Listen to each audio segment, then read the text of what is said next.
Ladies and gentlemen of the tribe, and welcome back to Scribe Living Life Like a Rotisserie Chicken. That's right, the UK is having a heat wave, and this room is itty bitty living space with lots of insulation, but thankfully I've got a fan blowing me in my nethers right now. I'm being deadly serious, but it's an oscillating fan. It's not a... I thought that was clear. Anyway, people are losing their minds, and I'm here to tell you to calm your Hakuna Matatas, and we could talk a little bit about a Zeb bug. How about damn apples? Sweet. Before we go any further, ladies and gentlemen, I would like to give a shout out to this video's sponsor, Fifine. In the not too distant past, it was my brother's birthday, and to surprise him on his birthday, I decided to gift him an entire podcast setup. He is an absolute golf fanatic and has been wanting to start a podcast for ages, and as such a loving brother that I am, I tried to make that a reality for him. I reached out to Fifine, they heard my story, and they were willing to sponsor and help out with that particular video. They have sent me a pair of K688 microphones as well as their accompanying BM88 boom arms. This duo setup that they sent is ideally positioned to get my brother off the ground and doing his podcast. In fact, if you're watching this video now, it is probably already live. So I just want to give a quick thanks to Fifine and shout out a couple of the features of this microphone and the boom arm.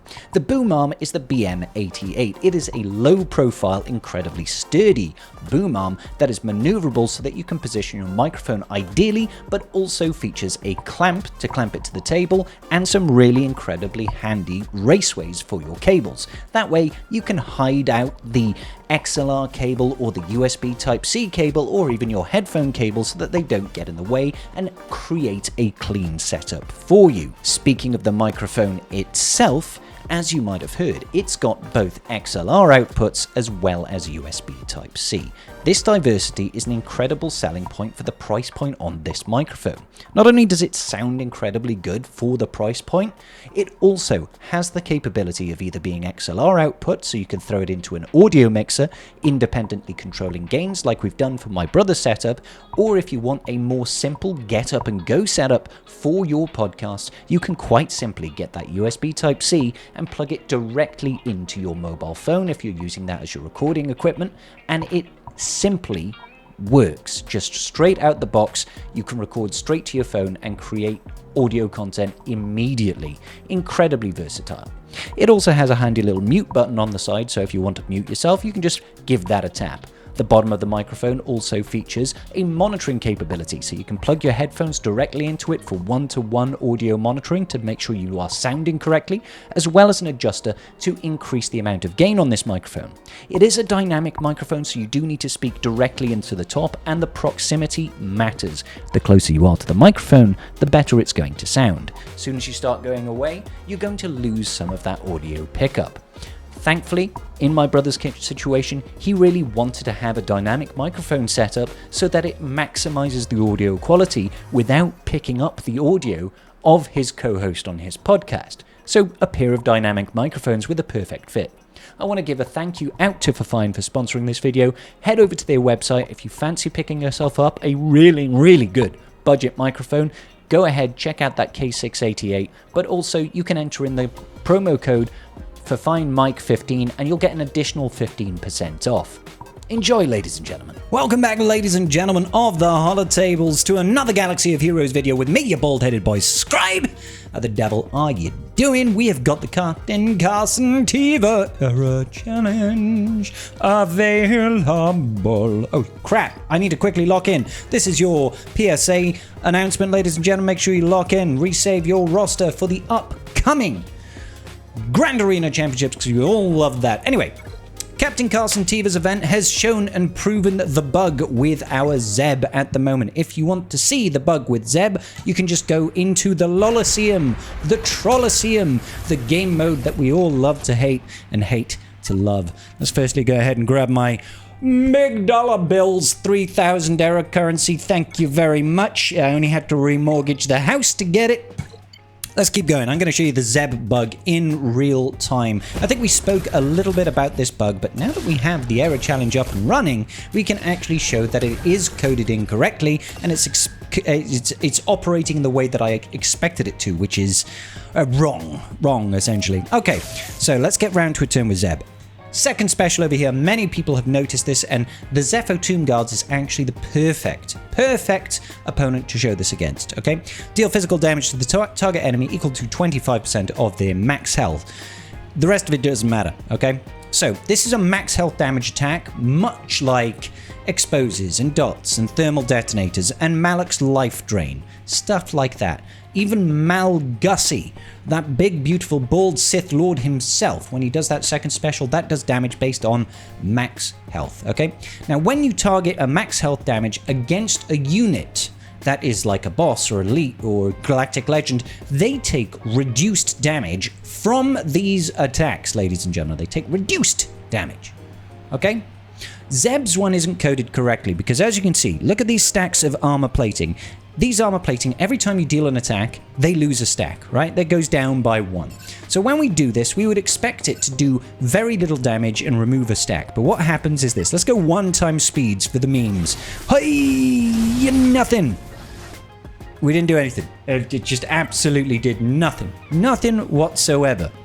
And there's a very good reason for that. The reason for that is because they've coded the attack incorrectly so that it just doesn't have any sort of damage calculation to perform when it attacks somebody that is immune to or takes reduced damage from percentile health effects. And this isn't a case that the bosses are immune to it. They're not immune to these attacks at all. They're just straight up not. You can do damage with exposes with them. So you have a look. Wait for it. Look at this guy. He's got... Oh, actually, this guy's got an expose, and I want to hit him. This guy's got an expose right here. So when I do this attack right now, I'll do basic damage, and you'll see another small tick of damage from the expose triggering. Watch. Boom. You see that little 40? You saw that little white 40? I know you saw that little white 40. That was the expose triggering. Looks like we landed another one. So that is the percentile health effect damage that should be happening, but it's not because Zeb's ability is coded incorrectly, and we'll show it working funkily now in just a second, all right? I'm going to focus in on this guy because I'm not actually trying to perform particularly well against these Zepho Tomb Guards, although I have a feeling we're going to do just fine and dandy, ladies and gentlemen. I don't know where that came from. I apologize to everybody. I'm sure a lot of people have just shriveled up. If you know, you know. Okay, let's get through these Zepho Tomb Guardians so we can get back to the real business. I do want to defeat this Zepho Tomb Guard because I just want to get him off my plate. Get off my lawn, son. Oh no, not my Captain Drogs. Oh dear, that's pretty catastrophic for us. Zeb, don't you worry. There we go. Got rid of him. Okay, let's also cleanse off that stun because I don't like its face. And now we can start working on doing real good business once again. All in on this dude. Although realistically, we should probably be focusing on the other dude. The other dude is actually more worthwhile for us to kill because he has got lower stacks of health. Oh, we got the provoke on absolutely everybody there. You missed. You're supposed to land the hit, you big dingus. Alright, okay, so now we should do a lovely mass assist when we get our next counterattack, which should be from this guy. Here we go. Everybody go. Okay, here we go. Everybody go. Boobity boobity boobity boobity boo. Good. We love it. See, we're already breaking new records, even with terrible stats and strats, even, not stats. Our stats are better than before, that's why we are doing superior. Alright, let's deal with this guy in the middle. I'm starting with the Tomb Guard in the middle. I'm asking him to go away. Alright, just casually destroying people's faces. Let's get this as well. Come on. Alright, here we go. Here's our opportunity. Another big old mass assist. You dodged again, Zeb. Oh, okay, he did say dodged, but then I guess he decided he didn't dodge. And everybody went home and had a party. It was a real good time. Alright, we are definitely going to clear through this because these Zepho Tomb Guards just do not have the John DiMaggio to get us through. Alright, this won't be it, but it'll be nice. Oh yeah, here we go. Oh, come on. Don't be that guy. Don't be that guy. Here we go. Yeah! Alright, finally. We did all of that just to prove a point that Zeb's second special is all kinds of busted, and we will get onto the Rotta thing in just a moment. Just want to show you this in action real quick. Okay, so as we saw there, Zeb, when he did that second special, he didn't do jack diddly, nor did he do squat, okay?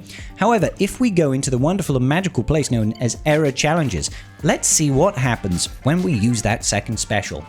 I said how this should work in my previous video, where I said, you know, they've coded 3 different damage types, but it's all gone onto, you know, normal enemies that don't take reduced damage. So when you face somebody that is, like, not a GL and doesn't take reduced damage from percentile health effects, look what happens when you do an attack with Zeb. Watch this. See that? Did you see that? 3 instances of damage? I think one of the damage points was also 3. That's because they've coded that attack to do different amounts of damage, those percentile damage effects that should be doing different amounts of damage based on if it is a GL or if it's a raid boss or if it takes reduced damage from percentile health effects like Malak or Crew or something like that, you know? Instead, they've just put it all to a normal unit. So Zeb is going to hit 3 times versus normal units on that second special, and he's going to hit never against things that, you know, take reduced damage from percentile health effects, which is, it's kind of funny. It's kind of funny, but at least we know it works that way. We might as well wrap this up as well, you know, just clear it out. I've already done this once, but there's no harm in doing it again, is there? There's no harm in doing it again.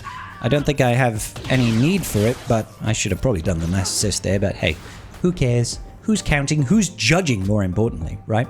Okay, so let's take a look at Rotta, and a lot of people are losing their proverbials over this, and I'm here to Hakuna your Tartars for you. So if we go into the Rotta the Hutt event, you'll see we now actually have the requisites here, you know, the whole thing. But look at these rewards, bro. Look at it. We're getting 1 credit. 1 credit for getting Rotta unlocked. Isn't that magical? Isn't this wonderful? Isn't it special? Everybody who's going in... So I'm here to tell you guys, this is clearly just a placeholder. This is there's no way you unlock a Journey Guide event and they give you 1 credit, all right? It's not happening. So I reached out to CG. I asked, hey guys, is this legit? Or did you, like, are you just waiting to put in the actual stuff? Normally you get like a boatload of materials, you get those wonderful light speed tokens, right? And you get all that for like tier 4 and tier 5, okay? So it's not going to be 1 credit. Trust me. I reached out to them. They said, yes, it's coming. All right. Now, what I don't know just now is if those lightspeed tokens are confirmed. They should be. I can't imagine CG would rip out the lightspeed tokens because let's be real, guys. Lightspeed tokens are kind of a big deal and one of the big driving reasons behind why everybody, including free-to-play players, like to get those 4-star and 5-star unlocks of the Journey Guide events during the era because those lightspeed tokens have big value. In the late game, my main account, I don't really care for those lightspeed tokens. I'm going for the big kahuna. I'm not just talking about Rotta, I mean, I want the whole thing. Okay, last time we had Kisayan and/or the undercover bloke. Before that, we had Buttplug Maul. Now I want the big Chungus over here.